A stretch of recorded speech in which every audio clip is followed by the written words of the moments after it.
नमस्कार दोस्तों, स्वागत है आप सभी का आपकी अपनी चैनल चल अकेला ब्रो में। जय श्री कृष्ण, राधे राधे। आज मैं आप सभी के समक्ष नरक चतुर्दशी, रूप चतुर्दशी अथवा काली चौदस की कथाएं प्रस्तुत कर रही हूँ।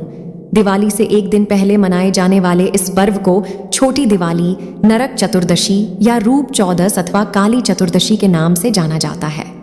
नरक चतुर्दशी के दिन व्रत करने से भगवान श्री कृष्ण व्यक्ति को सौंदर्य प्रदान करते हैं। इस दिन सुबह सूर्योदय से पहले उठकर तिल के तेल की मालिश करनी चाहिए और नहाने के पानी में चींटी के पत्ते डालकर उस पानी से नहाना चाहिए। मान्यता है कि इस दिन सुबह स्नान करके भगवान विष्णु और कृष्ण भगवान की पूजा करनी चाहिए। संध्या के समय यमराज की पूजा और दीपदान करने से नरक की यातनाओं और अकाल मृत्यु का भय नहीं रहता। नरक चौदस के दिन दीपदान और पूजा का विधान है। छोटी दिवाली के दिन रात में घर के बुजुर्ग एक दिया जलाते हैं और उस दिए को पूरे घर में घुमाते हैं। उसके बाद उस दिए को घर से कहीं दूर छोड़ते हैं। ऐसा करने से घर की सभी नकारात्मक शक्तियां बाहर चली जाती हैं।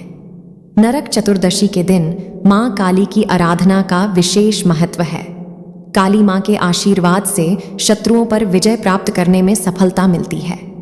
अधिकतर स्थानों पर रूप चतुर्दशी का पर्व यमराज के प्रति दीप दान करके यम के प्रति आस्था प्रकट करने के लिए मनाया जाता है। लेकिन बंगाल में रूप चतुर्दशी का दिन मां काली के जन्म दिवस के रूप में मनाया जाता है, जिस कारण इस दिन को काली चौदस कहा जाता है। आइए अब शुरू करते हैं नरक चतुर्दशी की कथा। प्राचीन समय में रंतिदेव नामक एक राजा थे। वह पहले जन्म में धर्मात्मा तथा दानी थे। अपने पिछले जन्म के कर्मों के कारण इस जन्म में भी राजा बहुत ही दानी और धर्मात्मा पुरुष थे। जब उनका अंत समय आया तब यमराज के दूत उन्हें लेने आए। यमदूत बार बार राजा को लाल लाल आंखें निकालकर कह रहे थे कि राजन नरक में चलो, तुम्हें वहीं चलना पड़ेगा। इस पर राजा घबरा गया और नरक में जाने का कारण पूछा। तब यमदूतों ने कहा, हे राजन, आपने जो कुछ दान पुण्य किया है उसे तो समस्त संसार जानता है, परंतु आपके पाप को केवल भगवान और धर्मराज ही जानते हैं। तब राजा बोले, उस पाप के बारे में मुझे भी बताओ जिससे मैं उसका निवारण कर सकूं। यमदूत बोले, एक बार तुम्हारे द्वार से भूख से व्याकुल एक विद्वान ब्राह्मण लौट गया था, जिसके कारण तुम्हें नरक में जाना पड़ेगा।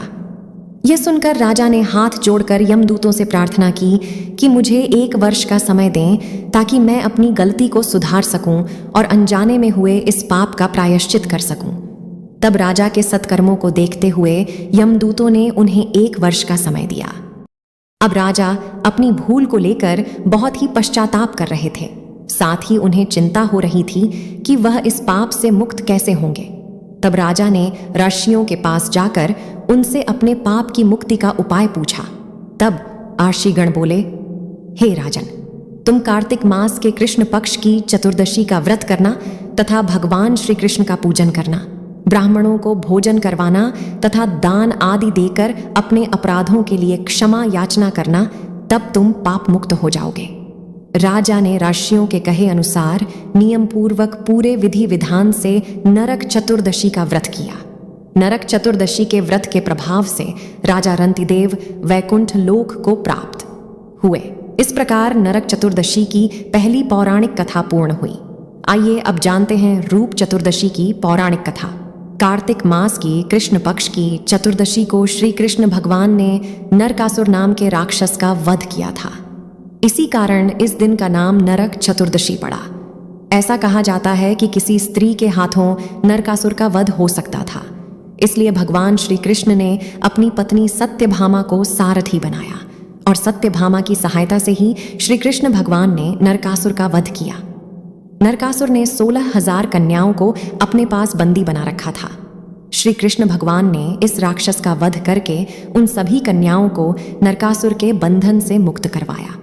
जब श्री कृष्ण भगवान ने उन सभी कन्याओं को बंधन से मुक्त किया, तब उन सभी ने कहा, अब हमें समाज में कोई भी स्वीकार नहीं करेगा।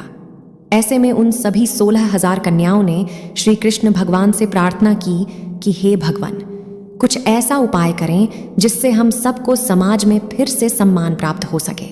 इसके लिए भगवान श्री कृष्ण ने सभी कन्याओं से विवाह कर लिया। मान्यता है 16,000 कन्याओं को नरकासुर के बंधन से मुक्त करवाने और नरकासुर का वध करने के उपलक्ष्य में ही नरक चतुर्दशी के दिन दीपदान की परंपरा शुरू हुई थी। इस प्रकार रूप चतुर्दशी की पौराणिक कथा पूर्ण हुई। रूप चतुर्दशी की एक अन्य कथा के अनुसार एक समय भारतवर्ष में हिरण्यगर्भ नामक नगर में एक योगी राज रहते थे। उन्होंने अपने मन को एकाग्र करके भगवान में लीन होना चाहा, इसलिए उन्होंने समाधि लगा ली। समाधि लगाए हुए अभी कुछ ही दिन बीते थे कि उनके शरीर में कीड़े पड़ गए। उनके बालों में भी छोटे छोटे कीड़े लग गए। आंखों के बालों और भौहों पर जुएं जम गई, जिससे वह बहुत दुखी रहने लगे। एक दिन नारद जी वीणा और करताल बजाते हुए घूमते घूमते योगीराज के पास पहुंचे। नारद जी को अपने सम्मुख देखकर योगीराज बोले, हे भगवान, मैं भगवान के चिंतन में लीन होना चाहता था, परंतु मेरी यह दशा क्यों हुई? तब नारद जी ने कहा, हे योगीराज, तुम चिंतन करना जानते हो, परंतु देह आचार का पालन करना नहीं जानते, इसलिए तुम्हारी यह दशा हुई है। तब योगीराज ने नारद जी से देह आचार के विषय में पूछा। इस पर नारद जी बोले, योगीराज, आचार से अब तुम्हें कोई लाभ नहीं होगा। पहले जो मैं तुम्हें बताता हूं उसे करो, फिर आचार के बारे में बताऊंगा। थोड़ा रुककर नारद जी ने कहा, इस बार जब कार्तिक कृष्ण पक्ष की चतुर्दशी आए तो तुम उस दिन व्रत करना और भगवान श्री कृष्ण की पूजा पूरे विधि विधान से करना। ऐसा करने से तुम्हारा शरीर पहले की तरह स्वस्थ और रूपवान हो जाएगा। तब योगीराज ने कार्तिक कृष्ण पक्ष की चतुर्दशी आने पर नारद जी के कहे अनुसार पूरे विधि विधान से भगवान श्री कृष्ण का व्रत किया और पूजा की। व्रत के प्रभाव से योगीराज का शरीर पहले की तरह हो गया। उसी दिन से नरक चतुर्दशी को रूप चतुर्दशी के रूप में भी मनाया जाने लगा। हे भगवान श्री कृष्ण, जैसे आपने योगीराज को रूप दिया वैसे ही सबको देना। इस प्रकार नरक चतुर्दशी, रूप चतुर्दशी अथवा काली चौदस की तीनों कथाएं पूर्ण हुई। कहानी सुनने वालों का भी भला और सुनने वालों का भी भला। इस कहानी को बोलते समय कोई त्रुटि हुई हो तो मैं क्षमा चाहती हूँ। तो दोस्तों, उम्मीद करते हैं कि हमारी आज की कहानी आपको पसंद आई होगी। आपसे निवेदन है कि वीडियो को लाइक करें, इससे हम मोटिवेट होते हैं और हमें प्रेरणा मिलती है। साथ साथ इसे अपने मित्रों और सगे संबंधियों के साथ शेयर अवश्य करें।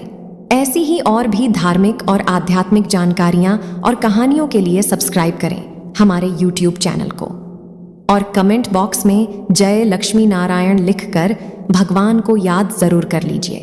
फिलहाल आज के लिए बस इतना ही। अब इजाजत दें। आपका बहुत बहुत शुक्रिया। जय श्री कृष्ण।